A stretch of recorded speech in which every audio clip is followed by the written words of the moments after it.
क्या था? Lawrence force. Board clear है? लॉरेंस फोर्स इलेक्ट्रिक फील्ड और मैग्नेटिक फील्ड में जब चार्ज पार्टिकल मूव करेगा, दैट इज कॉल्ड, वो फोर्स जो एक्सपीरियंस करेगा, that force is called Lawrence force. Basically नाम बड़े हैं, दर्शन थोड़े छोटे ही हैं। देखते हैं जरा।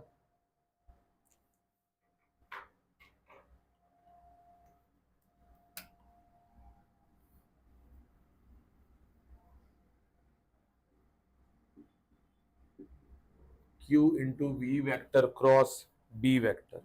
तो इसमें केसेस लेते हैं, केस लेना शुरू करते हैं। केसेस।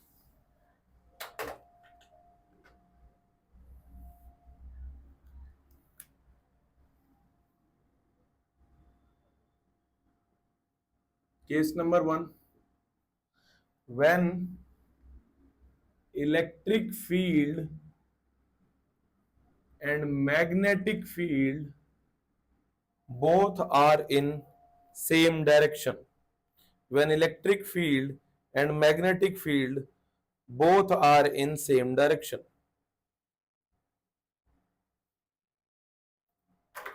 आई होप आप पीछे का कुछ ना कुछ रिवाइज करके बैठे होंगे, राइट? सी, एक चार्ज पार्टिकल यहां पर था जिसका मास m और चार्ज q है, और वो इनिशियली रेस्ट पर है। सपोज ऐसे चार्ज पार्टिकल यहां था और मैंने अचानक उस रूम में फील्ड अप्लाई कर दी, इलेक्ट्रिक इधर से इधर, मैग्नेटिक भी इधर से इधर चल रही है, राइट? ऐसे अप्लाई कर दी। ये चार्ज पार्टिकल को इसकी वजह से एक फोर्स एक्सपीरियंस होगा QE। ऐसे लिखते हैं फोर्सेस। दो फील्ड है तो दो तरह के फोर्स पिक्चर में होंगे। एक इलेक्ट्रिक फील्ड की वजह से जो फोर्स होगा और एक मैग्नेटिक फील्ड की वजह से जो फोर्स होगा।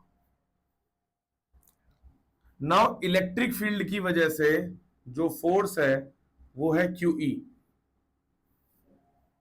आप सोचो कि यहां मैग्नेटिक फील्ड नहीं है, वो उसको एक्सिलरेट करना शुरू करेगा। धक्का मार रहा है, पॉजिटिव है तो धक्का मारेगा आगे की तरफ, नेगेटिव है तो पीछे की तरफ। That QE is equals to MA because that is a force। इतना फोर्स एक्सपीरियंस किया जिस वजह से इतना एक्सिलरेशन मिलेगा। That acceleration is equals to QE by M। ये अभी तक क्यों नहीं आई? एक बार चेक कर लूं कि लिंक पहुंच गया है।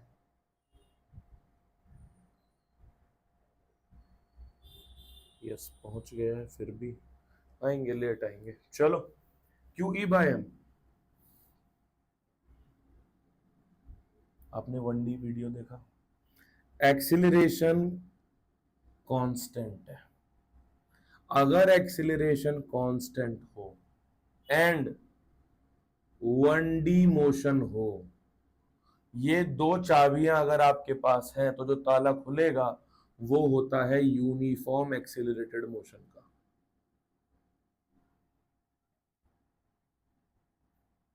कांस्टेंट है तीनों और 1D मोशन है, ऐसे ऐसे जा रहा है चार्ज पार्टिकल, ऐसे ही जाएगा, हमें पता है ऐसे ही जाएगा, इसलिए मैंने 1D लिखा। तो जब ये दोनों चीज सेटिस्फाई होती है कि एक्सिलरेशन कांस्टेंट हो और डायमेंशन 1D हो, तो यूनिफॉर्म एक्सिलरेटेड मोशन होगा। और यूनिफॉर्म एक्सिलरेटेड मोशन होगा तो इक्वेशन लगाते हैं, v is equals to u plus AT।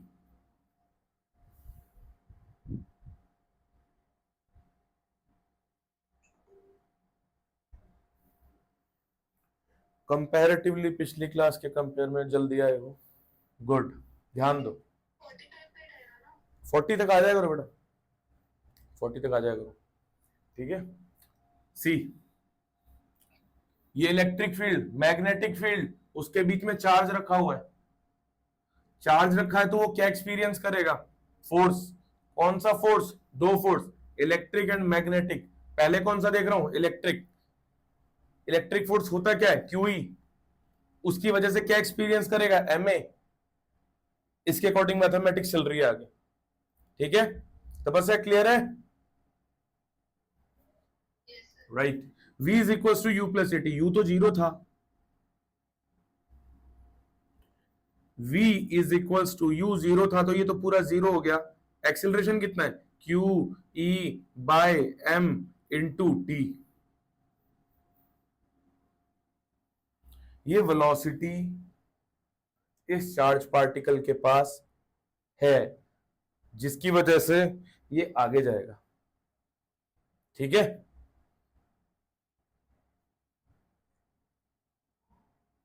ये तो निकाल दिया। मेन हेडिंग अभी भी वही है, हम पाथ ही देखना है हमें, उसके अंदर ही चल रहा है सब कुछ पिछली क्लास से। कोई मुझे बताएगा कि मैग्नेटिक फोर्स को कैसे डील करेंगे इसके साथ?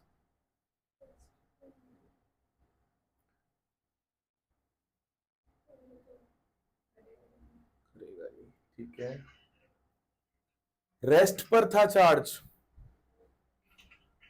रेस्ट चार्ज का फॉर्मूला, मैग्नेटिक फोर्स का formula q v B sine theta.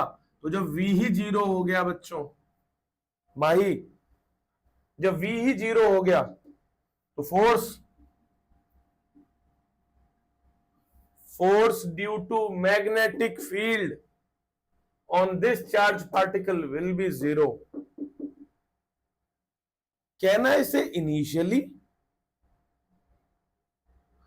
but what will happen if this charge gains some acceleration due to this electric field along this path?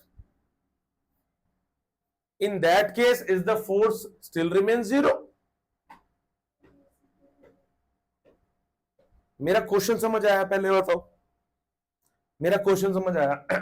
अभी ये initially है क्योंकि initially zero था, लेकिन sir अभी अभी आपने बताया कि इस इलेक्ट्रिक फील्ड की वजह से इसके पास एक वेलोसिटी आ जाएगी। एंड ध्यान से देखो, वो वेलोसिटी फंक्शन ऑफ टाइम है, मतलब टाइम तो बढ़ेगा हमेशा, टाइम तो कम थोड़ी होता है, वो वेलोसिटी बढ़ती जाएगी। यानी इस चार्ज पार्टिकल के पास एक वेलोसिटी है जो बढ़ती जा रही है, यानी अब ये चार्ज पार्टिकल की वेलोसिटी जीरो नहीं रह गई है। तो कुछ देर बाद जब ये इस डायरेक्शन में मोशन करने लग जाएगा, क्या तब भी उसके ऊपर फोर्स जीरो रहेगा? मेरा क्वेश्चन ये है। हाँ, जीरो रहेगा, because angle between motion and magnetic field theta 0 degree. पिछली बार रीजन कुछ और था, इस बार रीजन कुछ और है। मैं यहां एक पार्टीशन बना दे रहा हूं, ऊपर वाला इनिशियली है, नीचे वाला when in motion, while in motion. तो इन मोशन हुआ तो क्या हुआ? थीटा 0 डिग्री हो गया, चार्ज पार्टिकल आगे जा रहा है, मैग्नेटिक फील्ड भी आगे जा रही है, एंगल जीरो हो गया, फोर्स यस जीरो हो गया।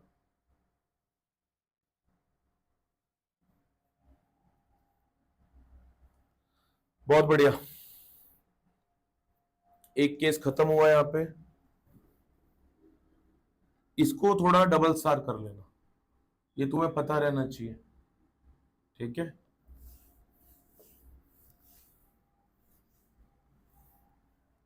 अच्छा एक बात बताओ, इन केस कभी ऐसा हो जाए, ये तो अभी आया है मेरा 0 plus q E by m into t, यही आई थी वेलोसिटी। अगर क्वेश्चन में पहले से ही बोल दे किसी न्यूमेरिकल में कि वेलोसिटी इनिशियली है, तो यहां पे रख देना यार, कुछ नया काम नहीं है। तो ऐसे सिर पकड़ो कि पता नहीं, ये तो हमने पढ़ा नहीं, ऐसा कुछ नहीं होगा। लॉरेंस फोर्स के अंडर में केस नंबर 2,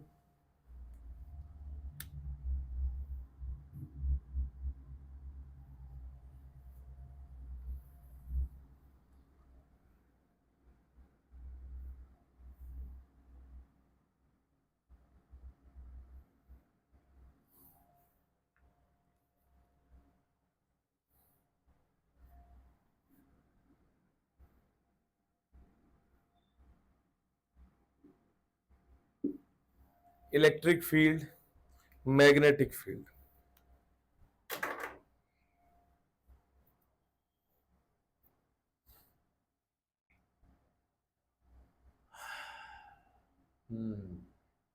काम किया है इस पे पिछली बार, पिछली क्लास में हमने इस पे काम किया है, बट खाली मैग्नेटिक फील्ड थी तब। अच्छा, ये तो डिस्कस ही नहीं किया पिछली, अभी जो बोर्ड रब किया मैंने केस 1 में, पाथ कैसा होगा? स्ट्रेट।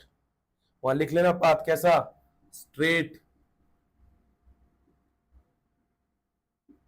ऐसा पिछले केस में। फाइनल आंसर हमें पाथ का ही देना है। इसमें देखो, वेलोसिटी के दो कंपोनेंट है। लेट्स से ये एंगल अल्फा है, तो ये हो गया Vx और ये हो गया Vy। तो दो फील्ड है तो दो फोर्स होंगे। कौन कौन से दो फोर्स? एक इलेक्ट्रोस्टैटिक फोर्स, एक इलेक्ट्रिक फील्ड की वजह से जो फोर्स है, और एक मैग्नेटिक फोर्स। इलेक्ट्रिक फील्ड की वजह से जो फोर्स है, क्या वो वाई एक्सिस पे आएगा? ये मुझे बताओ। इलेक्ट्रिक फील्ड की वजह से एक्सीलरेशन किस एक्सिस में? एक्स में या वाई में? इलेक्ट्रिक फील्ड लग किस एक्सिस में रही है? एक्स में। इलेक्ट्रिक फील्ड लग किस एक्सिस में रही है? एक्स में। चार्ज पार्टिकल को वो किधर खींच के ले जाएगी? एक्स में। धक्का किधर मारेगी? एक्स में। तो वाई का मोशन क्यों इंपैक्ट होगा? वो सिर्फ एक्स का मोशन इंपैक्ट करेगी, वाई में वो कोई भी परेशानी नहीं करने वाली है। तो जब ये लगती ही एक्स एक्सिस में है, तो इस एक्स में ही एक्सीलरेशन अभी अभी निकाला है पीछे, क्यू ई बाय एम। लेकिन ध्यान रहे, हम इस बार स्पेसिफिकली, हाँ तपस्या बोलो बेटा।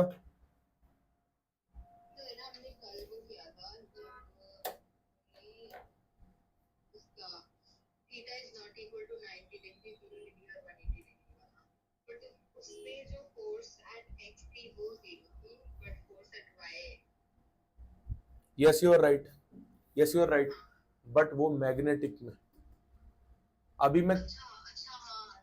मैं इलेक्ट्रिक के अंडर में चल रहा हूं।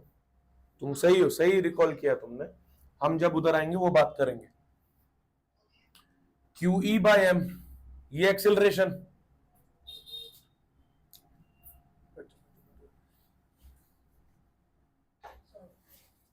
कोई दिक्कत नहीं, तुम बैठ बैठ, यहाँ होल्ड कर, यहाँ होल्ड कर। इससे पहले एक केस गया है बस, ठीक है। It's a simple case. Electric field, magnetic field parallel to each other. We are firing a charged particle at an angle. Simple. ठीक है? इससे पहले बहुत सिंपल केस गया है। नाउ एक्स एक्सिस में फोर्स है, क्योंकि इलेक्ट्रिक फील्ड एक्स एक्सिस में है, तो एक्सिलरेशन एक्स एक्सिस में। Again acceleration constant and 1D। Acceleration constant and 1D। ये दिखते ही समझ जाए करो यूनिफॉर्म एक्सेलरेटेड मोशन यहां लगेगा, ये पहचान है उसकी। Again v is equals to you plus A T. A की जगह सीधा इसको रख दो, तो Q E by M into T. बोलो इतना सही है? ये u क्या होगा? जब मैं सब कुछ x में लिख रहा हूं, तो ये u भी तो x में रहेगा, और ये u है क्या? v cos theta, vx।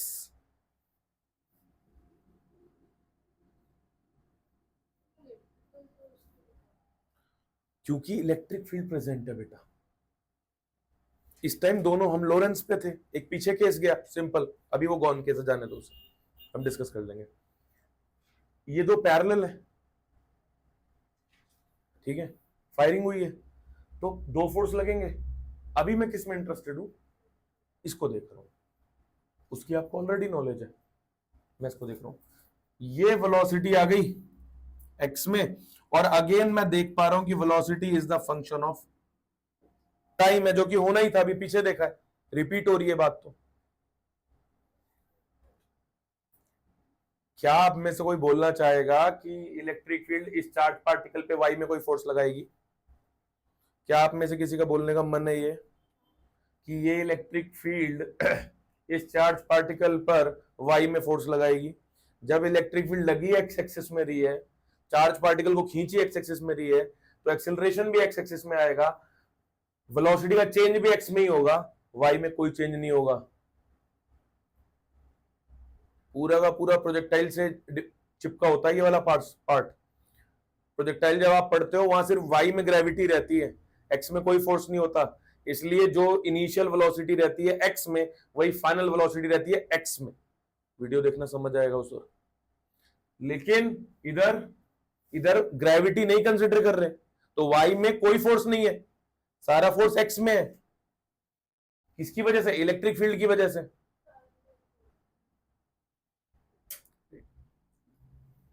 सोच रहा था तो वाईफाई वाला बटन ना दबा दे। सारे ऑफ हो जाते हैं अभी। ठीक है चलो, तो एक्स में कोई बात नहीं, सॉरी वाई में कोई बात नहीं। मैग्नेटिक फोर्स पे आते हैं बेटा। फिर से इसके दो part, x and y. X में मैं किस वेलोसिटी को देखूंगा? वी एक्स को। वाई में मैं किस वेलोसिटी को देखूंगा? वी वाई को। फॉर्मूला मैग्नेटिक फोर्स का क्या है? Q v B sine theta. दोनों लिखते हैं, दोनों तरफ लिखते हैं, q v B sine theta, q v B sine theta. ये वी क्या? V x. ये भी क्या? V y. खोल नहीं रहा हूं मैं, देखो मैं बता रहा हूं, ये कहीं और भी घूम रही है। घूम ले कोई थोड़ा सा। अब ये देख ले, अभी के लिए जैसे पॉज हो जाऊं तब देखियो पीछे का, ठीक है? अब ये देख, वी एक्स क्या बेटा? V cos alpha. We X क्या? V cos alpha. और मैं अगर ना भी लिखूं, मैं ना भी लिखूं वी को v cos alpha, we x और मैग्नेटिक फील्ड के बीच का एंगल कितना है? यस, 0। इधर है 90, इधर 90 है, इधर 0 है। किस किस के बीच का एंगल? वेलोसिटी का एक्स कंपोनेंट और मैग्नेटिक फील्ड के बीच का एंगल 0 है। ये 0 होने की वजह से ये फोर्स 0 हो जाएगा। अब देख ले पीछे का, देख ले जल्दी, समझ। इधर क्या? वेलोसिटी का वाई कंपोनेंट कौन है? ये मैग्नेटिक फील्ड ऐसी, angle between them 90, sine 91, q into v. अब तो लिख दो वी साइन अल्फा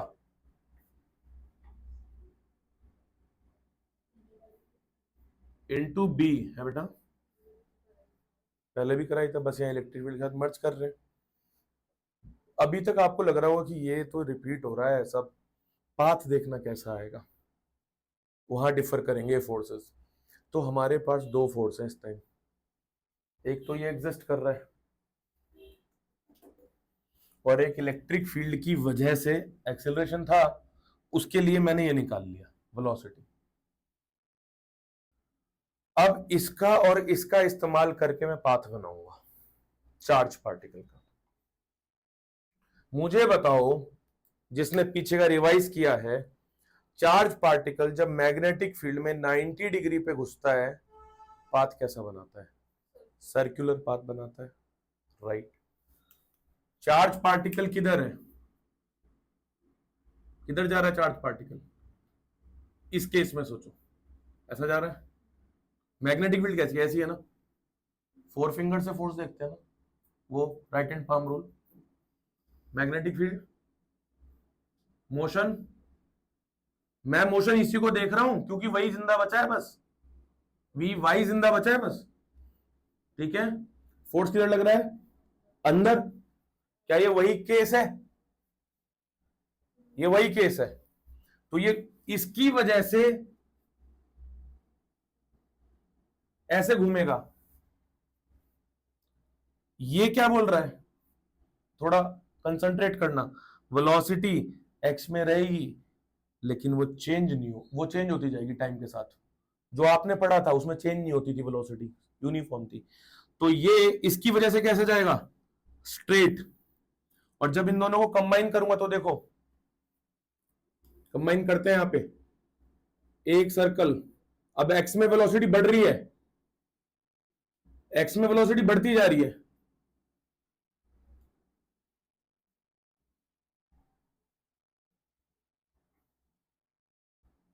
ये बात है, इज इट कांस्टेंट पिच और variable pitch? Pitch, mind my words please. They can ask what is the variable pitch case. Why variable pitch? Because बताया था ना पिच क्या होता है, हॉरिजॉन्टल डिस्टेंस। देखो हर बार पिच अलग आ रही है, दिस इज वेरिएबल पिच।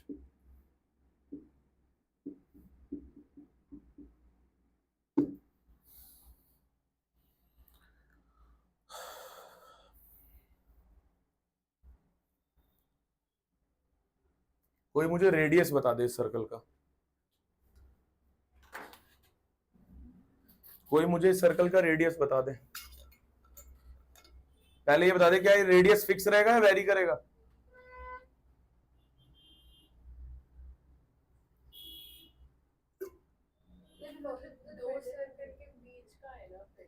मैं सामने से देखो इसको, सामने से देखो, ये ऐसे ही तो घूम रहा है, क्यों वेरी करेगा? नहीं करेगा, मान लिया, कितना होगा? नहीं करेगा, मान लिया, कितना होगा? रेडियस का फॉर्मूला क्या था बच्चों? mv by q B. Formulas question कर लो साथ के साथ, रिक्वेस्ट वार्निंग जो समझो, हाथ जोड़ के रिक्वेस्ट और फिर ऐसे करके वार्निंग। कर लो क्वेश्चंस को साथ के साथ, ये भारी पड़ जाएंगे तुम्हें। v कौन सा? v साइन अल्फा, बस रिप्लेस करो, ये आ गया फॉर्मूला।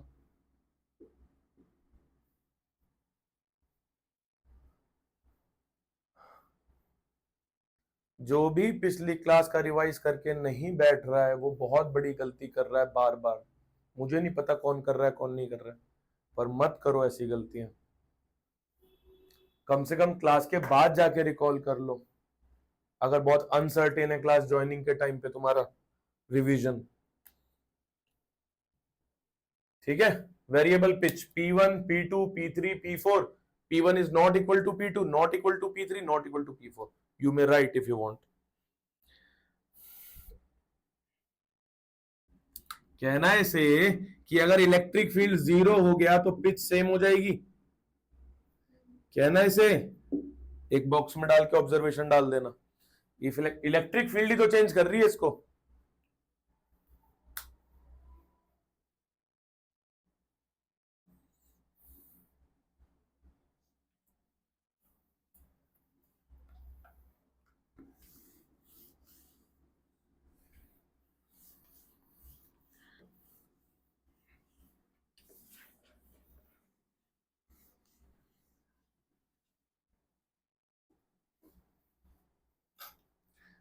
दूध से दही बनाने का प्रोसेस, दही से और दूध से बाकी मक्खन, घी, बटर और जो भी लस्सी बनाने का प्रोसेस, ये सब आपने बचपन से देखा है होते हुए। ये सारे अचानक ये बात यहां कैसे आ गई? जब चार्ज पार्टिकल घूमना शुरू करता है ना, तो ये घूमने की वजह से ही तो जो मैंने बोले वो सारे काम होते हैं, घूमने की वजह से ही होते हैं। एक सर्टेन रिएक्शन पैदा होती है, चार्ज पार्टिकल को सर्कुलरली मूव करा के एक पर्टिकुलर एक्सिलरेशन दी जाती है और उसको न्यूक्लियर रिएक्टर के अंदर मारा जाता है, जिससे न्यूक्लियर एनरिचमेंट होता है। एनरिचमेंट आप समझते हो? यूएस इस टाइम पे बार बार यही वार्निंग दे रहा है ईरान को कि आप 60% से ऊपर यूरेनियम को रिच मत करो, वरना वो वेपन ग्रेड बन जाएगा। और यूएस के पास खुद 90% इनरिच यूरेनियम है, इसलिए वो जानता है कि वो बन जाएगा तो कैरियर मिसाइल तो इनके पास है ही है, कल को वो पेंटागन में आके गिर जाएंगे। बट जो भी केस है, ये जितनी भी आज के टाइम में जियोपॉलिटिक्स हिली हुई है और जो आसपास आप तक आ रही है, इसके कोर में साइंस है, सोल में साइंस है। ये न्यूक्लियर रिएक्टर ऐसे ही काम करते हैं। ये चार्ज पार्टिकल एक्सिलरेट हो रहा है, ये भी हम देख रहे हैं। अब इसकी स्पीड को और तेज करना पड़ेगा। उस डिवाइस का नाम साइक्लोट्रॉन होता है, वो इन्हीं प्रिंसिपल से बनती है। ठीक है, तो कुछ बहुत खराब चीजें नहीं पढ़ रहे तुम लोग, बहुत एडवांस चीजें पढ़ रहे हो। तुम उसे खराब समझो, बात अलग है। ठीक है। इंडिया में ये काम कौन करता है? NPCIL, nuclear power corporation of India limited. जिनके भी पास पीसीएम है वो आगे इसमें जॉब ऑप्शंस ढूंढ सकते हैं। ठीक है, वो ये काम करते हैं। चलो आगे देखो, अब तो कुछ टाइम में इन्वर्टर भी आने वाले हैं न्यूक्लियर इनरिच। आपको मालूम नहीं हो तो मैं बता दूं कि अगर बहुत धीमे धीमे रेडियो एक्टिव डीके होता है ना इनका, कि अगर 1 किलो भी भर के रख दिया तो कहो 10 साल के लिए आपके घर की बिजली गई तो बचा लेगा। ये है सिलेंडर। क्या है? घर का सिलेंडर, उसमें बहुत सारी फ्लेमेबल गैस है, तो वो अगर एकदम से जली तो नुकसान है, कंट्रोल्ड मैनर में जली तो फायदेमंद है। तो इसी तरीके से अगर कंट्रोल्ड मैनर में ये यूज होगा तो फायदेमंद है, अनकंट्रोल्ड हुआ तो ये वेपन है। वो तो क्या, हमारी बैटरी ऐसी कोई भी वेपन बन सकता है, कंप्रेसर फट जाए क्या पता, होते हैं गर्मी में केस। चलो, थॉट प्रोसेस और कनेक्टिविटी बढ़ाने के लिए मैं ये सब बात कर देता हूं कभी कभी। चलो, case number 3, when electric field is perpendicular to magnetic field.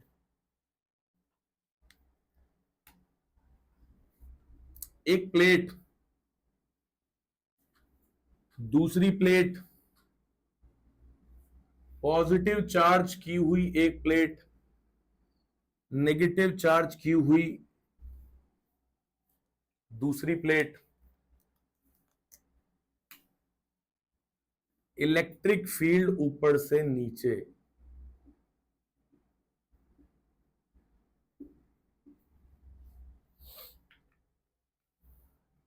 Magnetic field screen के अंदर,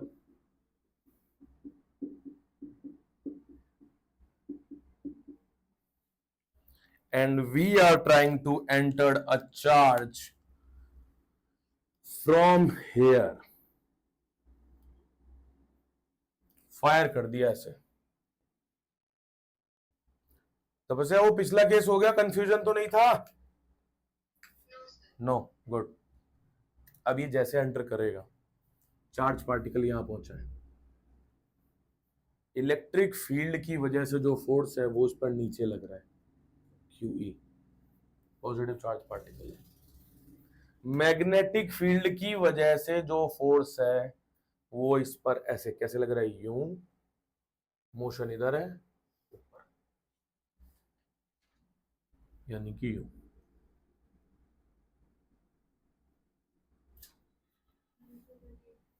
वनिटी हो गई, बस बिल्कुल सही है।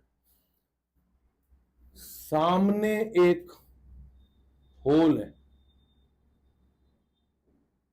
इसके बाद का प्रोसेस साइक्लोट्रॉन होता है, सिलेबस से आउट है।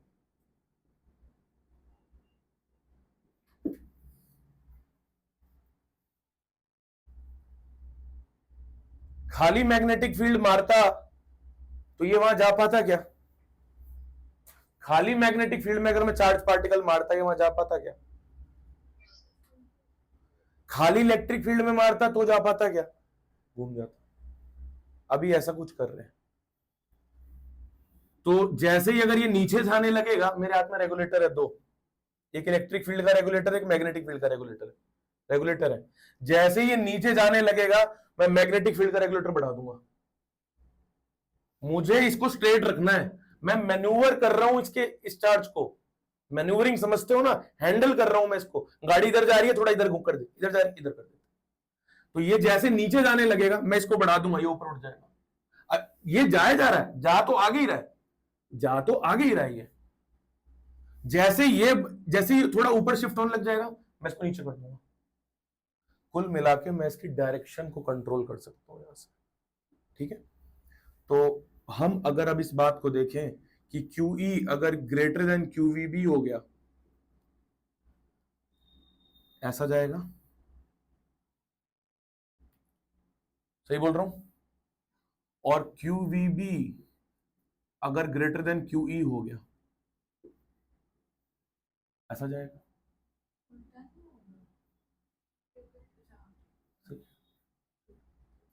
और अगर इक्वल हो गया तो नेट फोर्स कैंसिल हो जाएंगे, यानी QVB अगर QE के इक्वल हो गया, QQ cancel, V is equals to E by B।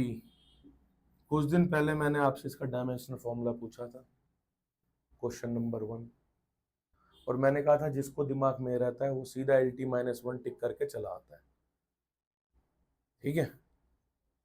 वो आपसे डायरेक्टली इनडायरेक्टली नीट में किसी ईयर उलझाई है, मैं बता रहा हूं, ठीक है। अब वो ईयर मुझे नहीं याद है, खत्म। स्ट्रेट लाइन पाथ,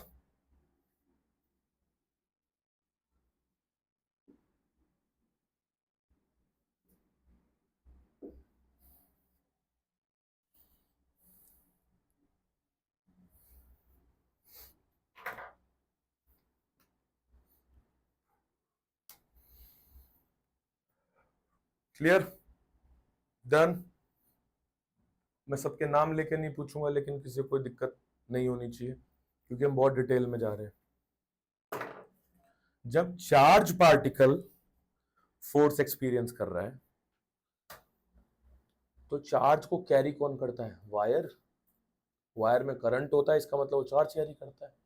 और अगर एक करंट कैरिंग वायर को मैं मैग्नेटिक फील्ड में डाल दूं तो उसके अंदर तो lakhs and lakhs of charge move कर रहे हैं। अभी तो हम एक के ऊपर फोर्स देख रहे हैं, तो क्या वो सारे के सारे चार्ज फोर्स एक्सपीरियंस करेंगे? इनडायरेक्टली वो current carrying wire force experience करेगी। मतलब वायर करंट कैरी कर रही है और वो साथ साथ ऐसे या ऐसे हो सकती है क्योंकि वो फोर्स एक्सपीरियंस कर रही है। हम वो फोर्स निकालेंगे। तो heading, force on current carrying conductor और वायर।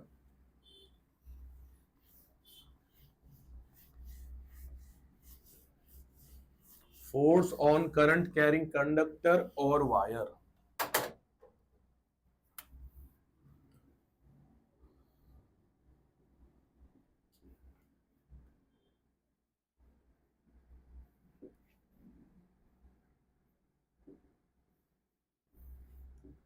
संडे के टेस्ट के लिए तैयार हो रहे हो ना?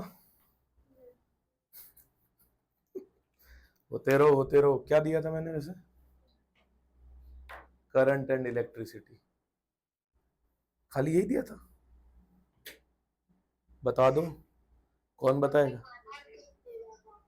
1 और 2 बोला था।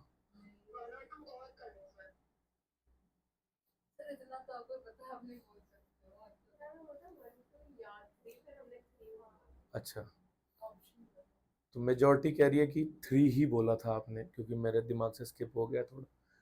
ठीक है, बहुत चीज याद रखनी होती है बेटा। 3 ऑल डन 3, ठीक है। मतलब सर आप नहीं भूल सकते हो, कुछ हो सकता है आप नहीं भूल सकते, ठीक है। Force on current carrying wire, ये एक मैग्नेटिक फील्ड है।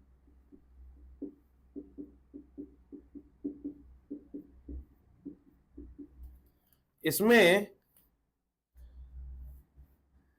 करंट कैरी कर रहा है यहां से यहां, आई। डायरेक्शन बताइए मैंने आई की, बस। ये कोई कंडक्टर है, ऑब्वियसली करंट इधर जा रहा है तो इलेक्ट्रॉन तो नीचे की तरफ होगा ना।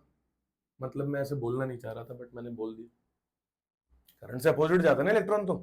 मत लो भाई, नहीं समझ आ रहा मत लो, करंट की डायरेक्शन तो अपोजिट होता है ना। दिखा दिया वो तो मैंने, ताकि हाँ राइट। किस स्पीड, क्या स्पीड मिली हुई होती है उसको? Drift speed. भूल तो नहीं गए आगे आते हुए पीछे का? ड्रिफ्ट स्पीड पे बहुत बढ़िया डिस्कशन था। मैग्नेटिक फोर्स का फॉर्मूला, अच्छा एक बात हो, चार्ज पार्टिकल ऊपर जा रहा है, मैग्नेटिक फील्ड अंदर है, फोर्स बताओ।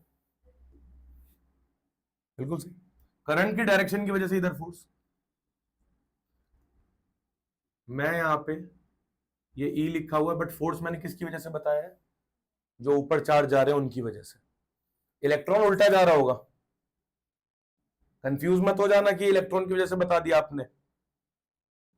स्टेट ऑफ माइंड, कंसंट्रेशन हिले ना, इसलिए मैंने बनाया, ठीक है।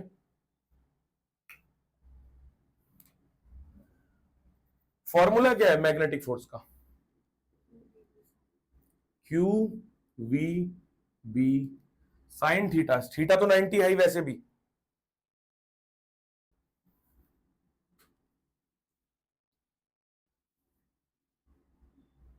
Q is equals to I t. Let's say ये L लेंथ का कंडक्टर है, डिस्टेंस अपॉन स्पीड। इसको जब मैं फिट करूंगा तो ये V से V कैंसिल हो जाएगा,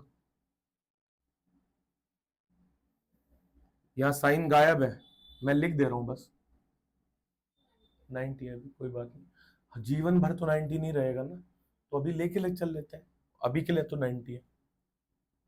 क्या बन गया? I B L sine theta, force F, ये तो स्केलर होता है,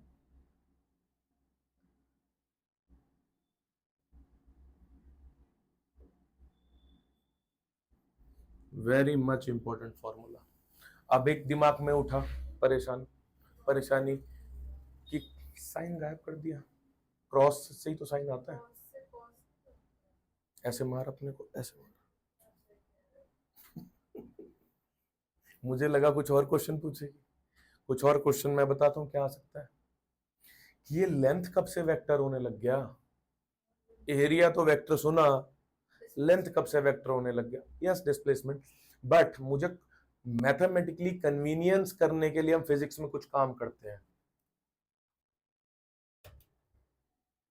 तो मैथमेटिकली मैं इसको क्रॉस प्रोडक्ट में लेके आ जाऊं, इसलिए मुझे यहाँ पे एक और वेक्टर चाहिए, तो लेंथ को मैंने क्या बोल दिया?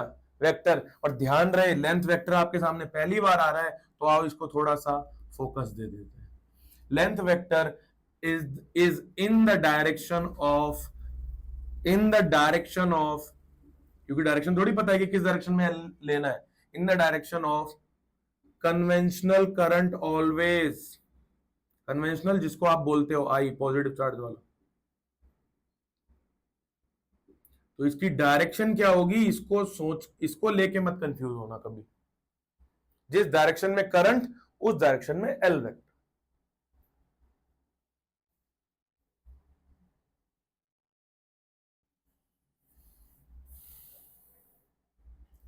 और बेसिकली अगर लेंथ वेक्टर है तो यानी कि वो डिस्प्लेसमेंट ही है। कुछ क्वेश्चंस लेते हैं, बहुत देर से क्वेश्चन नहीं किए का। हाँ ठीक,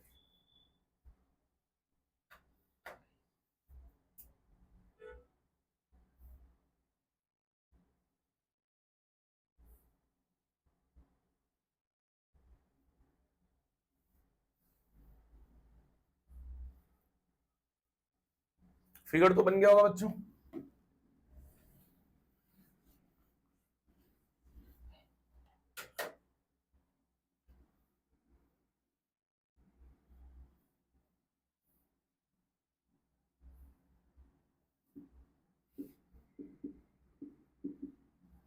ये स्क्वायर है, ह्यूमन एरर हुआ है, यहाँ पे स्क्वायर नहीं दिख रहा है तो।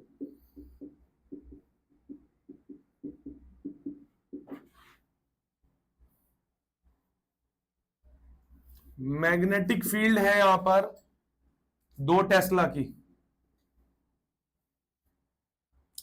करंट है 3 एम्पियर का, चल दे तो चल रहा है सही।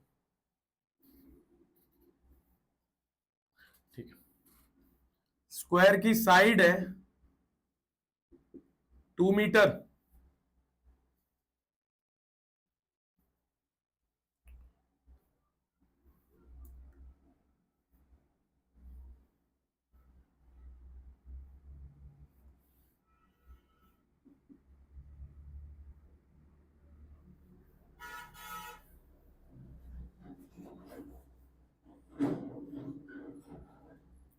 Find magnetic force on the loop.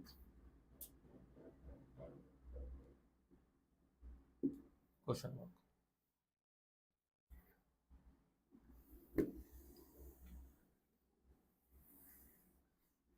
Try करो।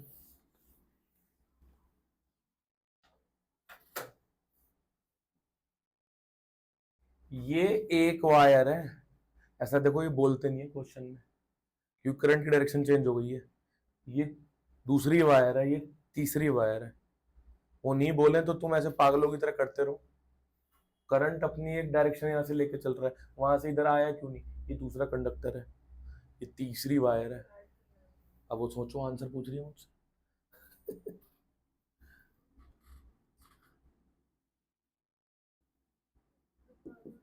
हाँ बताऊं, काम है मेरा बेटा। Yes yes yes yes yes yes. गलत आएगा तो हो सकता है,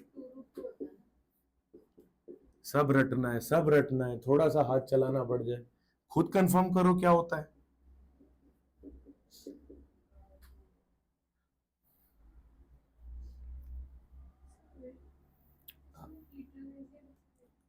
इसमें मैग्नेटिक फील्ड और करंट की डायरेक्शन के बीच लेंथ वेक्टर ये है बेटा, लेंथ वेक्टर ये है, चाहे ये है चाहे ये है, मैग्नेटिक फील्ड तो हमेशा अंदर है ना। तो एल और बी के बीच में एंगल तो हमेशा 90 हुआ, तो थीटा को लेके क्या परेशानी नहीं होनी चाहिए।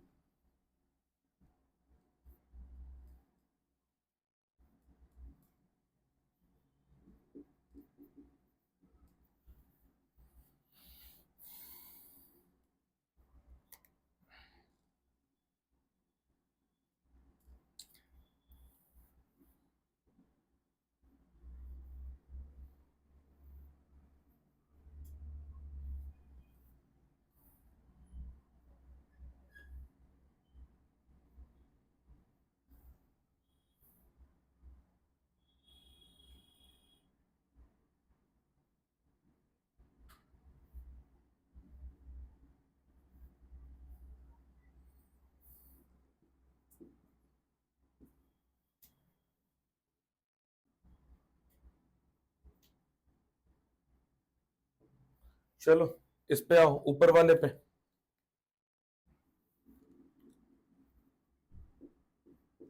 इन दोनों का डिस्प्लेसमेंट ये, इन दोनों का डिस्प्लेसमेंट ये, एडी का तो डिस्प्लेसमेंट यही। एक वायर, दूसरी वायर, तीसरी वायर। गर्मी लगी, ये चला दे, ठंडी लग रही है। अच्छा ठीक है। फोर्स आई बी एल साइन 91, आई की value 3 ampere, magnetic field 2 Tesla है। कितना रहा है?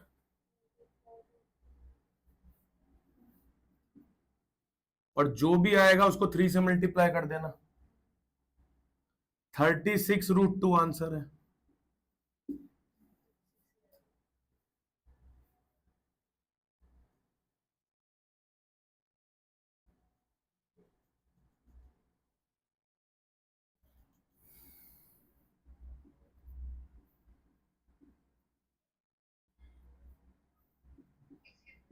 यस बेटा,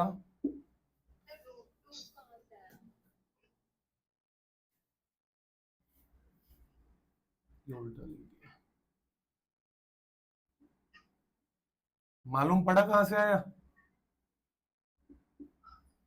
नहीं मालूम पड़ा यार, स्क्वायर का डायगोनल।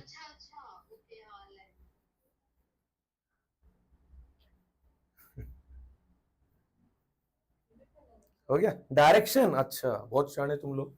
फोर्स बता दिया, डायरेक्शन कौन बताएगा? मैग्नीट्यूड बताया तुमने, फोर्स इज अ वेक्टर। क्यों बोलते हो direction? Magnetic field, motion, EC, direction towards EC. Full answer लिख के आना, मार्क्स कटवा लोगे। टुवर्ड्स ईसी, अभी फुल आंसर हुआ, ये लगा। नहीं कोई नहीं, ये भी तो कर सकती है, कर सकती है। ठीक है, डन। नेक्स्ट दो है क्वेश्चन।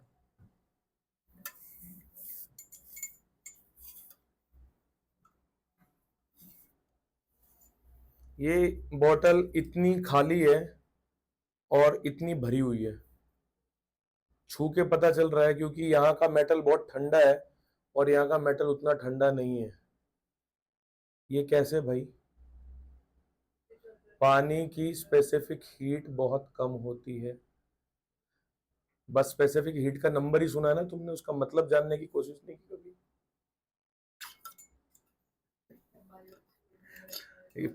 थर्मल है ये।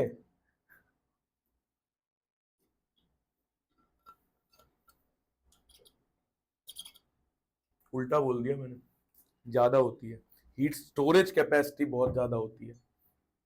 जिसकी स्टोरेज कैपेसिटी ज्यादा, उसकी कंडक्टिविटी कम। छोड़ो, इधर आ जाओ, चलो।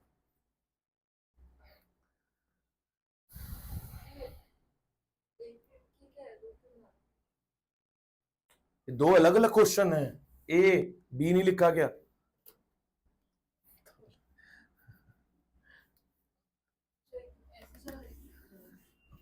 और क्या?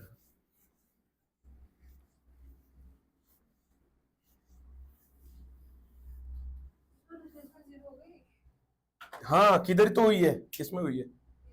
ए में। खुश हुई, बिल्कुल सही। डिस्प्लेसमेंट जीरो हो गई ना, या तो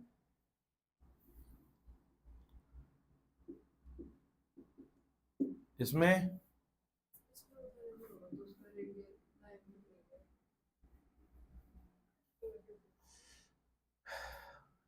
2 टाइम्स आई बी एल। मुझे नंबर से आंसर बताए कोई। 2 टाइम्स आई कितना है? 8 आ रहा है भाई। ये सारी वैल्यूज रखो इसमें। किसी को ये आपत्ति के 2 टाइम्स क्यों लिया आईबीएल? क्योंकि यहां से यहां डिस्प्लेसमेंट यही है, यहां से यहां डिस्प्लेसमेंट यही है, दोनों को ऐड कर लिया। ये इजी क्वेश्चंस बेटा, है ना? गलत हो जाते हैं फिर प्रॉब्लम होती है।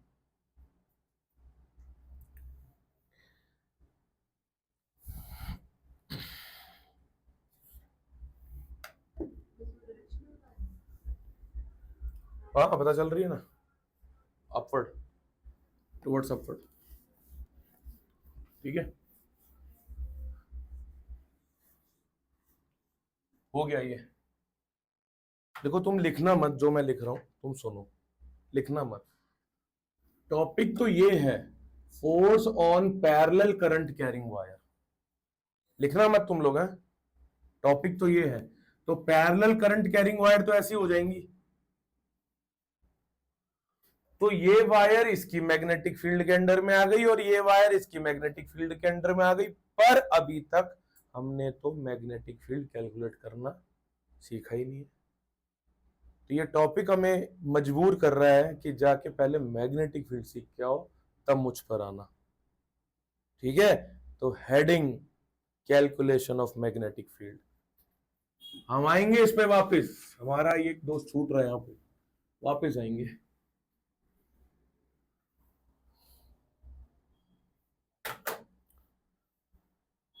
फर्स्ट, सेकंड चैप्टर, फोर्थ और फिफ्थ चैप्टर बहुत ज्यादा सिमिलैरिटीज हैं।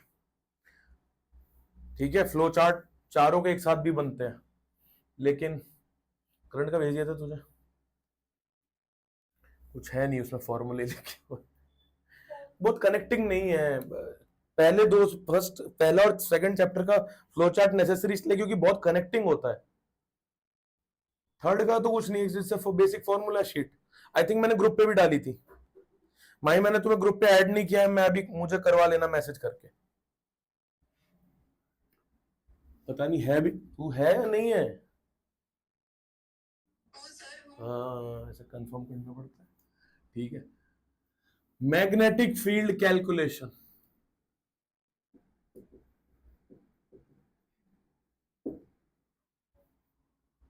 कैलकुलेशन, क्योंकि लाइन नहीं पढ़ रहे हम।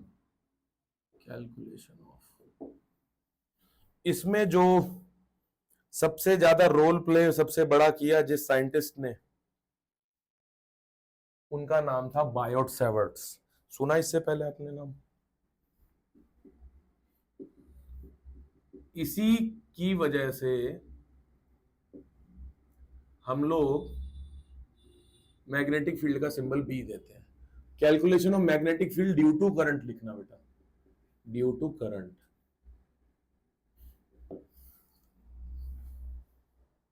Due to current. अब जिस तरीके से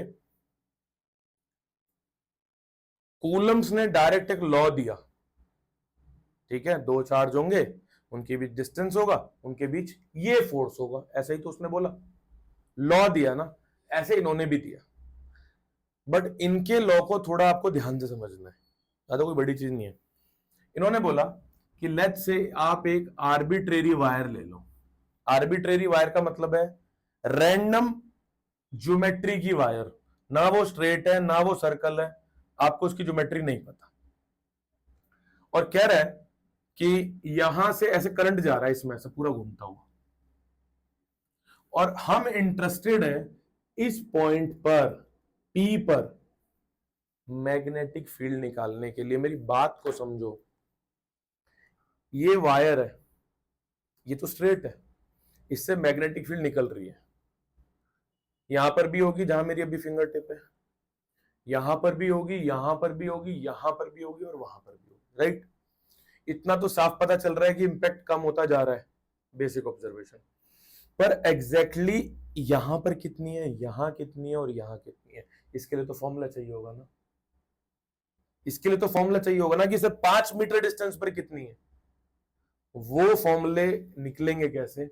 यहां से, ताकि ये पता रहे कि करने क्या जा रहे हैं।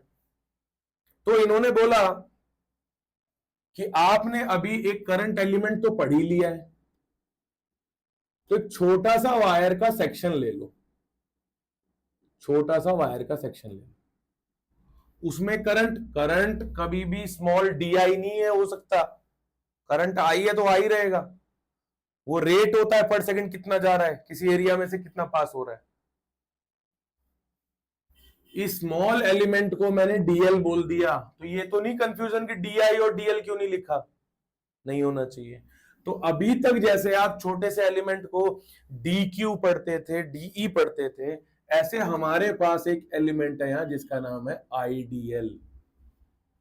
ये मैं नहीं बोल रहा हूं, ये रेसनिक हेलिडे ने अपनी बुक में लिखा है, ठीक है, मैं सोर्स भी बता दे रहा हूं कहां से। आइडियल एलिमेंट को आप लो, ऐसा उसने बोला, ठीक है। अब एक बात बताओ, अगर आपने बेसिक काइनेमेटिक्स पढ़ी है, अगर किसी चीज का पार्टिकल का पाथ ऐसा है तो किसी सर्टेन डायरेक्शन पे निकालने के लिए टेंजेंट खींचते हैं, 10 बार बता चुके हम ये बात। तो डीएल वेक्टर का हमने क्या किया, इस डायरेक्शन में ये डीएल है, इस डायरेक्शन में डीएल है, डीएल, ठीक है ना, छोटी सी लेंथ है, एरो मुझे दिखाना पड़ेगा क्योंकि वो वेक्टर है, और मैंने ऐसा दिखाया है यहां पे ताकि ब्लर ना हो, तो ऐसा दिखा दिया, ठीक है। यहां से लेकर के अब जिस पॉइंट पे मैग्नेटिक फील्ड निकालनी है उतना घूम गए, उतना हाथ घुमा लिया, तो वो पॉइंट अभी कहां पड़ रहा है हमारा, लेट्स से यहां पर, ये कौन सा पॉइंट है, मैं इसको थोड़ा सा और ऊपर उठा लेता हूं ताकि मैं ये डिस्टेंस यहीं से ले पाऊं, ये पॉइंट पी, तो मैं ये डिस्टेंस यहीं से ले रहा हूं जहां से एलिमेंट शुरू हुआ, इनके बीच का एंगल कितना है, थीटा बोल देते हैं, कोई बात नहीं। मैंने इसको, क्योंकि एक डायरेक्शन है तो मैंने इसको बोल दिया आर कैप, कैप मतलब यूनिट वेक्टर जो सिर्फ मेरली डायरेक्शन दिखाता है। मैग्नीट्यूड कितना है, आर। डिस्टेंस का मैग्नीट्यूड कितना है, आर। तो इन्होंने बोला आइडियल का मतलब क्लियर, आर का मतलब क्लियर, ठीक है। उन्होंने बोला कि इस एलिमेंट की वजह से इस पॉइंट पे जो मैग्नेटिक फील्ड आएगी, एंगल देखना आना चाहिए, हमेशा एंगल मत भूलना। एंगल किस किस के बीच का है, I dl element and r cap के बीच का angle, where r cap is what, direction, कहां से, एलिमेंट से। I dl is what, element, current element. Derivation में इसका बहुत यूज होगा। अब सुनो इन्होंने क्या बोला, ये पहली ऑब्जर्वेशन।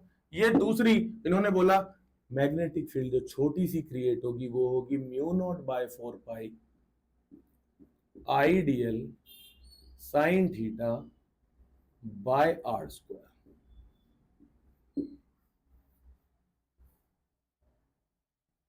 याद रखना ये लॉ है इनका।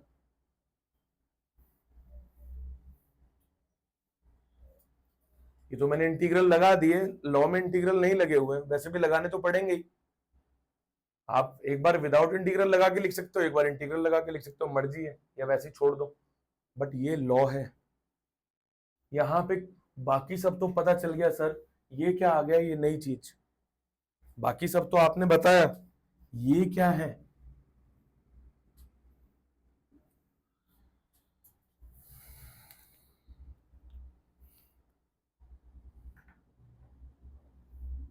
बेटा जब भी कोई इलेक्ट्रिक फील्ड या मैग्नेटिक फील्ड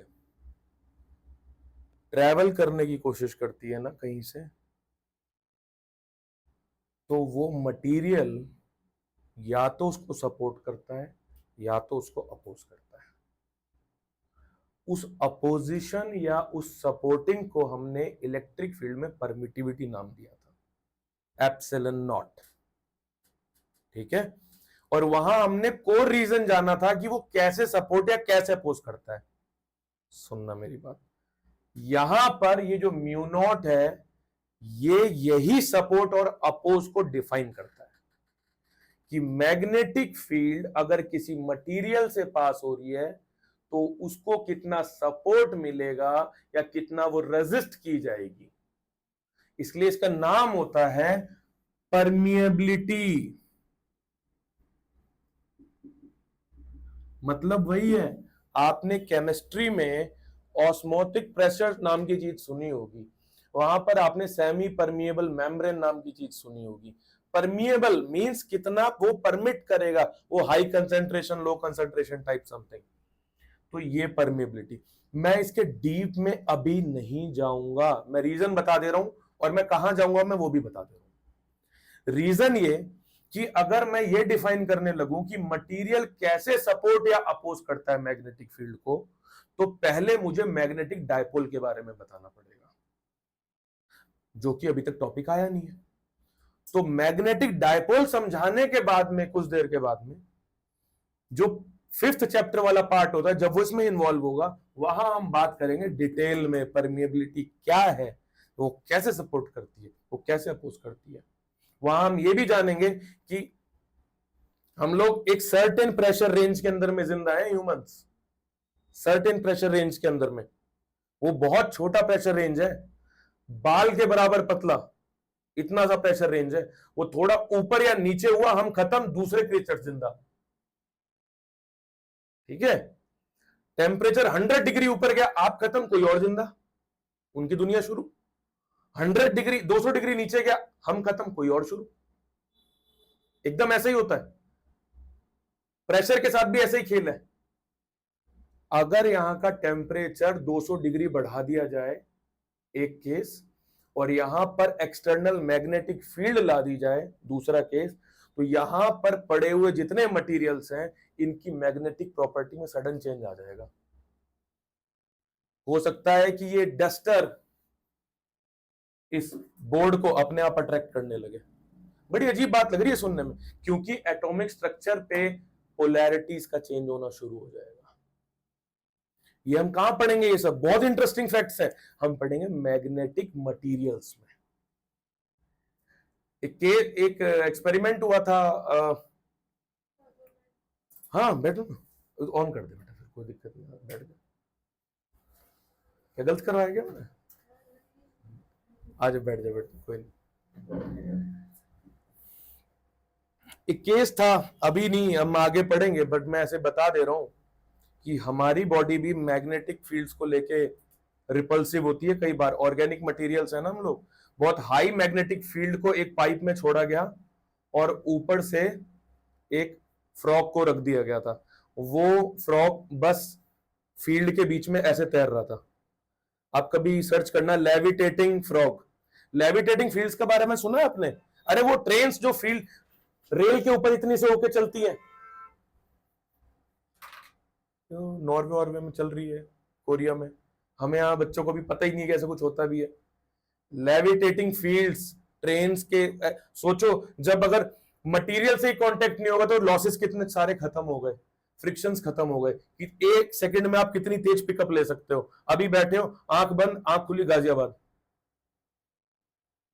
मैं जस्ट एग्जांपल दे रहा हूँ, नव्या खुश हो रही गाजियाबाद में ही हो, ठीक है चलो कुछ रब नहीं कर रहे। ये सब पढ़ना है हमें आगे, बहुत इंटरेस्टिंग चैप्टर है। तो परमिएबिलिटी के बारे में हमने ज्यादा डिटेल कहां पढ़नी, हमने जाना कि ये कितना सपोर्ट करता है और कितना अपोज करता है, उसके बारे में बताएगा अपोज। लेकिन एयर के लिए ये नंबर जो है म्यू नॉट की वैल्यू जो होती है वो 4 पाई इंटू 10 पावर -7 होती है। लेकिन हम लोग म्यू नॉट बाय 4 पाई को ही याद रख लेते हैं। प्लीज मुझसे कोई इसकी यूनिट नहीं पूछेगा, तुम्हें बाकियों की यूनिट पता है, निकाल लो। टेस्ला और उधर मत पूछो मुझसे, ठीक है? ये सब बच्चों वाले काम नहीं। सर बच्चे ही तो हैं, वो बात ठीक है, बड़ी चीजें सीखो। क्या देखो इधर, अगर इस पॉइंट पी को उठा करके देखना, इस पॉइंट पी को उठा करके मैं यहां रख दूं, यहां करंट एलिमेंट के सामने, एंगल कितना हो गया? कितना हो गया एंगल? ये देखो एंगल थीटा है, पॉइंट पी को वहां रख दिया, कितना हो गया एंगल? 0 डिग्री। ये बात समझ आ रही है? अगर ये पॉइंट यहां पहुंच गया तो एंगल हो गया 0 डिग्री, तो मैग्नेटिक फील्ड कितनी हो गई? 0। लाइन लिखो इस पे,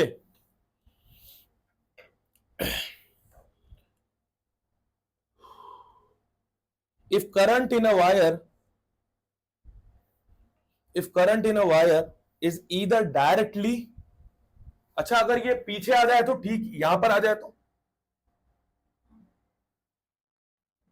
ठीक, इधर आ जाए तो 180, sine 180 also 0।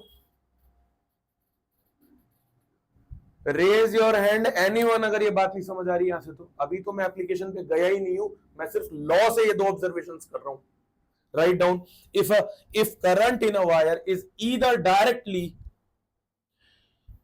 towards or directly away from a point P of measurement, then magnetic field directly towards or directly away from a point P of measurement, then magnetic field at that point will be 0.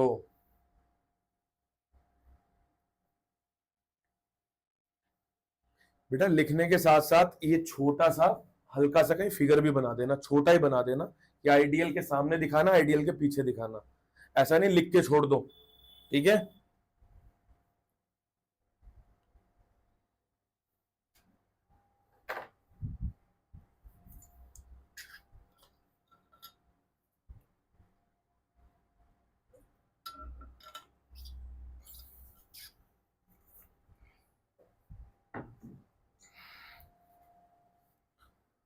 Very good, let's start a बढ़िया सा derivation. पहले तो आते हैं application. अब एक बात बताओ, आपने कूलम्स पढ़ा, याद दिलाता हूं थोड़ी सी पिछली मेमोरी। कूलम्स के साथ फिर आपने फील्ड निकालनी सीखी, फील्ड आपने पॉइंट चार्ज पे निकाली, फिर आपने सुपर पोजिशन प्रिंसिपल का यूज किया, ट्रायंगल स्क्वायर रेक्टेंगल्स पे निकाली, फिर आपने कॉन्टिन्यूस बॉडी की निकाली, रिंग पर आपने फील्ड निकाली निकाली। इतना याद है?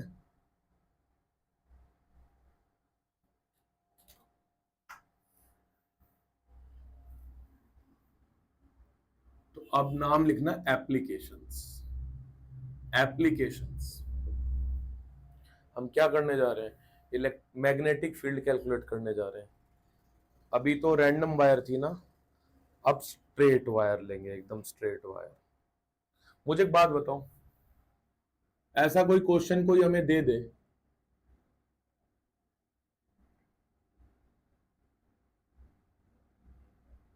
करंट करंट करंट 2 एम्पियर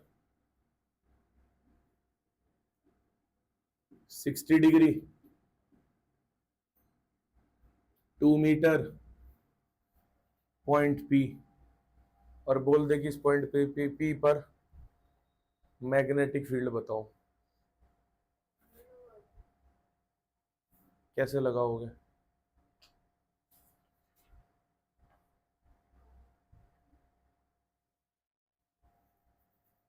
ये क्वेश्चन को मैं दोबारा दूंगा जो मैं करा रहा हूं उसके बाद। इस पे फॉर्मूला दे रहा हूं बेटा, सीधा सीधा समझेंगे। यहाँ पे दो चीज थी, एक स्ट्रेट वायर थी, एक कर्व्ड वायर थी। तो पहले हम दोनों की वजह से मैग्नेटिक फील्ड को निकालना सीखेंगे और फिर यहाँ पे लाके ठोक देंगे सीधा। ठीक है, तो हम करने जा रहे हैं अब एक स्ट्रेट वायर की वजह से ये एप्लीकेशन का नाम लिखना 1, magnetic field, magnetic field due to finite size, finite size current carrying wire, due to finite size current carrying wire. ये एक वायर है, यहां पर पॉइंट P है, and I am interested to calculate what magnetic field due to this current carrying wire on this point P। Very clear. ये सब theory में लिखना, और लिखना अपने घर पे बाद में, और अभी अगर लिखना चाहो तो अभी लिख लेना, जिसको बहुत बढ़िया आता हो लिखना स्पीड में। ठीक है, अब करंट कैरिंग वायर आई, करना क्या है, जितना जो सबसे एक्सट्रीम मोस्ट पॉइंट है वहां से यहां के बीच में ऐसे लाइन खींच लेंगे। मैं हर चीज का रीजन दूंगा, पहले मैं फिगर ड्रॉ कर लूं अच्छे से। ठीक है, मैं हर चीज का रीजन दूंगा, हर एक चीज का रीजन दूंगा। सबसे पहले फिगर प्लॉट कर लो मेरे साथ साथ अच्छे से।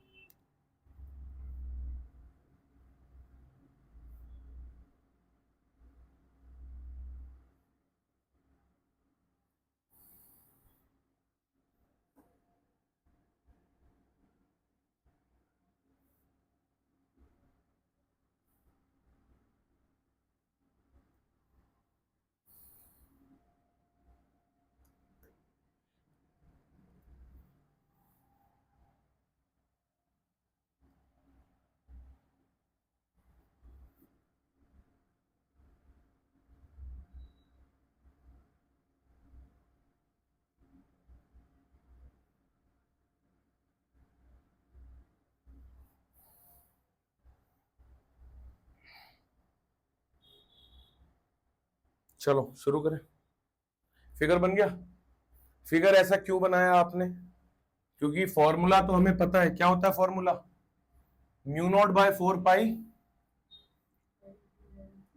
Magnetic field due to this current element is equals to mu not by 4 pi I d l sine कितना, कहां है आईडीएल वाला एलिमेंट, ये 90, ये थीटा, तो ये 90 माइनस थीटा, इसलिए मैंने छोड़ा हुआ था। जिस पॉइंट पर निकालना है आईडीएल से के बीच का एंगल ही तो लिखते थे यहां पे, sine 90 minus theta by r square.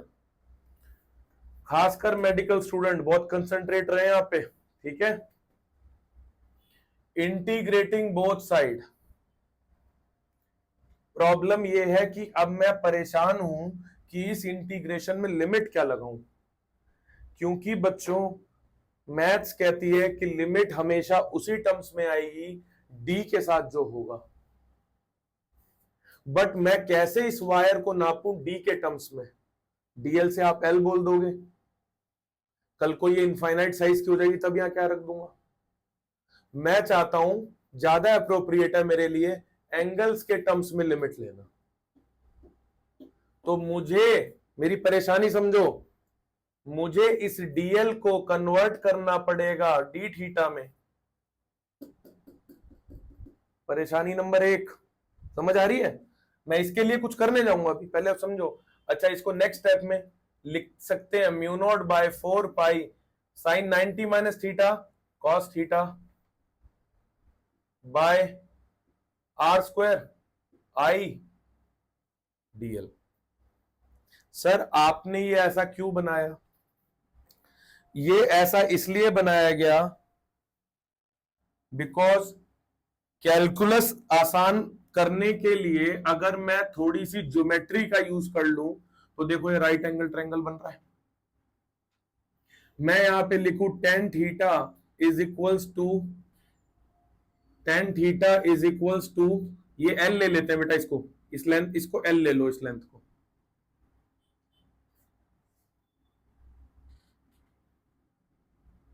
जब मैंने इसी को एल ले लिया तो फिर अब कहां इंटीग्रेट हो? L tan theta is equals to perpendicular over base, इसको ए ले लो, एल बाय ए।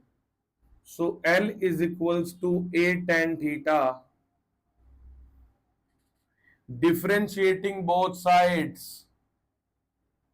क्यों कर रहा हूं? क्योंकि मुझे डीएल को रिप्लेस करना है। डीएल दिख रहा है यहां कहीं? डीएल कैसे आएगा? जब डिफरेंशिएट कर देंगे। तो d l by d theta is equals to A. tan theta का डिफरेंशिएशन कौन बताएगा? चलो आवाज आई। सेक स्क्वायर थीटा। भाई इस एल को जरा मैं ऐसे लिख दूं वरना इसके साथ मर्ज हो जाएगा वो।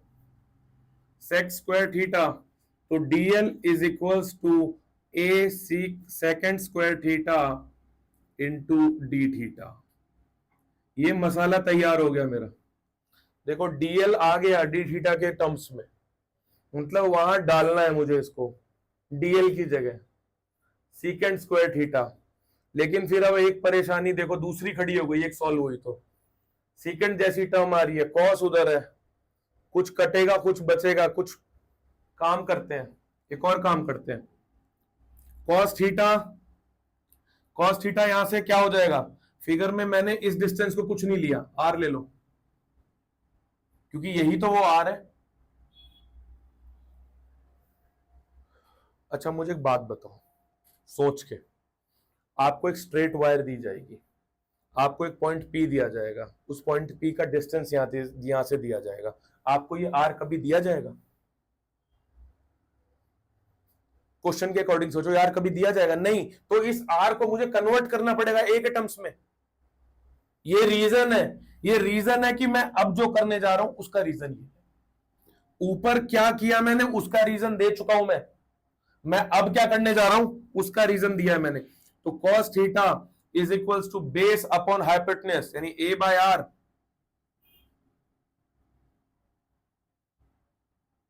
r is equals to a by cos theta. देखो r को मैंने a के टर्म्स में हमने लिख लिया, यानी ये और ये अब वहां पुट होंगे सीधा। मुझसे पूछो कि ये आपने क्यों किया है, ये जबरदस्ती क्यों एडिशंस किए आपने डेरिवेशन में? हमारा क्या कसूर है जो इतनी सिंपल चीज को आपने कॉम्प्लेक्स बना दिया? मुझसे क्वेश्चन करो और मुझे बात का जवाब दो कि क्या मैंने आपको नहीं बताया कि मुझे लिमिट यहां से यहां तक लेनी है, इसलिए मैंने डीएल को डी थीटा के टर्म्स में कन्वर्ट किया? और क्या मैंने आपको नहीं बताया कि क्वेश्चन में कभी आर नहीं आपको गिवन होगा, आर इसलिए मैंने ए के टर्म्स में लिखा। मेरी बात समझ आ रही है? चलो फिट करना शुरू करो। इधर म्यू नॉट बाय 4 पाई को बाहर निकालो। एक चीज देखो बेटा, आप अभी तक जब भी इंटीग्रेट करते होगे तो एक जगह से ऊपर पॉजिटिव, एक जगह से नीचे नेगेटिव। रिकॉर्डिंग चल रही है। एक जगह से ऊपर पॉजिटिव, एक जगह से नीचे नेगेटिव। तो इधर अगर मैं पॉजिटिव ले रहा हूं तो कुल मिला के मतलब ये वाले को मैं पॉजिटिव और ये वाले को नेगेटिव लिख दूं और लिमिट यहां लगा दूं। जब मैं अभी डीएल को रिप्लेस कर दूंगा तब लिमिट लगाता हूं। अभी डीएल को पुट करो यहां पे, क्या हो गया? म्यू नॉट बाय 4, अच्छा लिख रहा था यहां पे, ठीक है already. Mu not by 4 pi I, DL की जगह क्या आएगा? A secant square theta D theta साथ में कॉस थीटा अपॉन में आर की जगह A square upon cos square theta. बताना बच्चों, देखो इधर 1 अपॉन कॉस स्क्वायर थीटा को मैं सेक स्क्वायर थीटा लिख दूं। मैं इसको रब कर रहा हूं, अगले स्टेप में लेंथ ही नहीं लेके जा रहा, मैंने इसको लिख दिया secant square theta. Secant square theta से secant square theta clear cancel दिख रहा होगा, ए से ए कैंसल दिख रहा होगा। तो अब इंटीग्रल यहां पे आप लगा लो और लिमिट लिख लो, प्लस फाई 2 नीचे माइनस फाई 1। भाई होल्ड ऑन, क्या ये रटते हुए जा रहे हो या समझ आ रहा है? एक एक स्टेप, एक एक स्टेप समझ आना चाहिए, ये बाद में आप समझ लोगे ऐसा कुछ नहीं है। कंटिन्यू। तो mu not by 4 pi I by a, अंदर क्या बचा? Integral plus phi 2 minus phi 1 cos theta D theta. Cos theta का इंटीग्रल, कॉस थीटा का इंटीग्रल, किसी ने माइनस साइन थीटा बोला, क्या वो सही बोला? वो डिफरेंशिएशन में होता है। इंटीग्रल में ओनली साइन थीटा। अब बस आपको ये लिखा है, अब आपको इसको सॉल्व करना है। ये बेटे बात था, जैसे हम साइन कन्वेंशन नहीं लेते थे, एक जगह से पॉजिटिव एक जगह नेगेटिव, जस्ट वैसा। ये मुझे कैसे पता चलेगा कि मैं एंगल किधर की तरफ मेजर कर रहा हूं? जैसे अगर मैं किसी रॉड को देख रहा हूं तो एलिवेशन यूं और नीचे देख रहा हूं यूं, ये कैसे पता चलेगा? मैं तो बस नंबर लिख दूंगा ले जाके, तो प्लस बताएगा ऊपर की तरफ, नेगेटिव बताएगा नीचे की तरफ। इसको सॉल्व करो, ये आ गया साइन थीटा और लिमिट को पुट करो। समझ आ रहा है? एंग है प्लस फाई 2 माइनस फाई 1, ये आ जाएगा sine phi 2 minus sine minus phi 1, sine of minus theta minus sine theta. End तक जाते जाते भी आपको, बैटरी क्यों लो हो गई है हमारी? एक सेकंड, चार्ज क्यों लो? कनेक्ट नहीं था। आओ बेटा, एंड तक सोच रहे थे सब सही जा रहा है, फिर एक कुछ मैथमेटिकल आ गया। Sine of minus sine theta is minus sine theta, simple sine phi 2 plus sine phi 1, ये आया बाहर, ये तैयार खड़ा है मल्टीप्लाई होने के लिए, और उस साइड डीबी कह रहा है कि मैं तो इंटीग्रेट हो ही चुका हूं। तो फाइनल एक्सप्रेशन क्या आ रहा है? B is equals to mu naught by 4 pi I by A sin phi 1 plus sin phi 2। ये है फाइनल एक्सप्रेशन।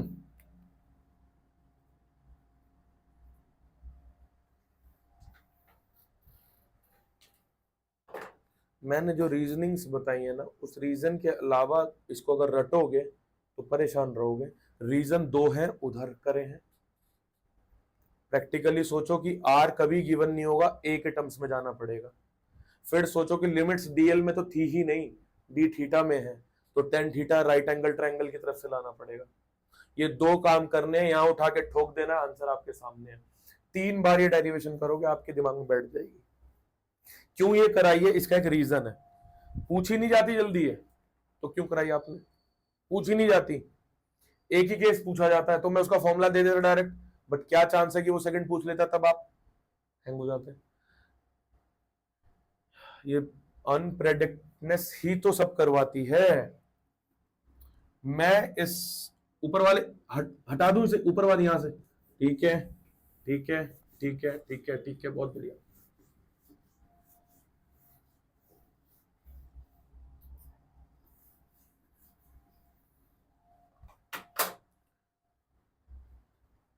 तू ये फॉर्मूला सिर्फ याद कर और अब मुझे आंसर करियो, ठीक है, और कुछ नहीं करना तुझे।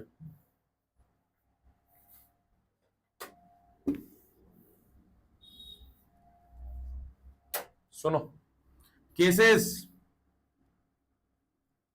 Cases case number 1, infinite size wire और लॉन्ग वायर। कभी भी ये वर्ड मेंशन हो, क्या वर्ड मेंशन हो, लॉन्ग वायर। 99% बुक्स में यही मेंशन होता है, पेपर में यही वर्ड यूज होगा, 1% कुछ और आ जाएगा। 99% लॉन्ग का मतलब हो गया infinite size wire. Infinite size wire कैसी दिखती है सर, इतनी फाइनाइट, इतनी इनफाइनाइट, गई उधर गई उधर गई। किसी पॉइंट पी पर निकालना है, यहां पर निकालना है आपको, पॉइंट पी पर। अब मुझे बताओ, अब आप कहोगे कि एंगल में क्या रखेंगे, अब आप कहोगे एंगल में क्या रखेंगे। एंगल तो हमने ऐसे देखा था कि दो एक्सट्रीम पॉइंट के एंगल थे यहां से, राइट। मुझे बताओ, आपने उम्मीद की कि मैं सर यहां देख लेता, पर इतनी तो है ही नहीं। आपने उम्मीद की हम यहां देख लेते, पर इतनी भी नहीं है। आपने की सर यहां देख लेते, नहीं है, देखो एंगल बढ़ता जा रहा है। आपने की यहां कर लेते, आप मैक्सिमम इतना देख पाओगे, तो वो एंगल 90 है, और नीचे भी वो एंगल 90 है। साइन 90 प्लस साइन 92 हो गया 1, और 1 2 हो गया, साइन 91 साइन 91 2 हो गया। सीधा फॉर्मूला क्या आया, b is equals to mu not by 4 pi 2 i by a। बहुत ज्यादा यूज होता होएगा ये फॉर्मूला, बहुत ज्यादा, बट इसका मतलब ये नहीं कि डेरिवेशन छोड़ दो।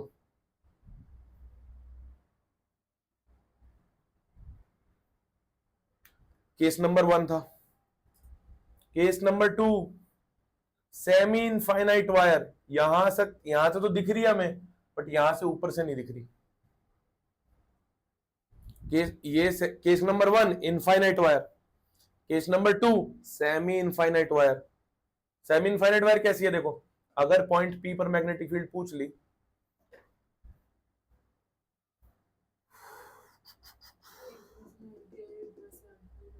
देखो बेटा, इसकी फील्ड यहां तक जितनी आएगी, उस पॉइंट को यहां अज्यूम कर लो, कोई फर्क पड़ेगा क्या, नहीं, कोई फर्क नहीं पड़ेगा, क्योंकि उतनी ही फील्ड तो यहां भी पहुंच रही होगी। तो एक एंगल कितना हो गया 90, और एक एंगल कितना हो गया 0। तो एक एंगल 90 साइन 91, एक angle 0 sine 0 0। Formula is b is equals to mu not by 4 pi i by a। ये है सेमी इनफाइनाइट वायर, और सब में देख रहे हो आप, सब में कि b inversely proportional to a है, यानी कि मैग्नेटिक फील्ड दूर जाते जाते बढ़ती चली, वो कम होती चली जाती है।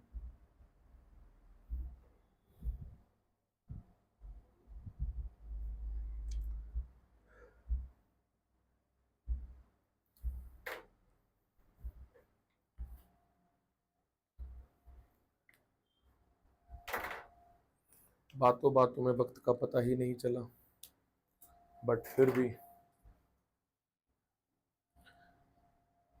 ये कंक्लूजन है। जिसको ये लगे कि मुझे कुछ नहीं याद रह सकता, जिसको ये लगे वो सिर्फ इतना याद रख ले। बट जिसको लगे कि नहीं मैं मेहनत कर सकता हूं, कर सकती हूं, वो पूरा पीछे डेरिवेशन करे।